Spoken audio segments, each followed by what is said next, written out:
Hola a tots, soc el Pau Martínez, professor de l'Institut Francesc Ferrer i Guàrdia des de fa més de 4 anys.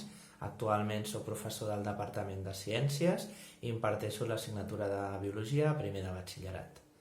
La Biologia és una assignatura que està englobada a la modalitat de Ciències i Tecnologia. És una de les possibles assignatures a fer, juntament amb Física, Química, Tecnologia Industrial, Ciències de la Terra, etc. Com és tan àmplia aquesta modalitat, tu has de crear el teu propi camí. Aquest camí s'anomena itinerari i un dels possibles itineraris és l'itinerari de Ciències, on la Biologia és una peça cabdal. D'acord? Però tan important és dissenyar el camí com començar a pensar la fita final.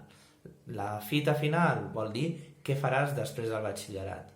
I el ventall és ben ampli, des de fer un grau superior a fer un grau universitari, de medicina, de farmàcia, d'ecologia, de medi ambient, del que tu vulguis. Nosaltres t'ajudarem a dissenyar el teu propi camí, a veure com arribar a la fita, però sobretot no perdis la curiositat, que és la base de la ciència.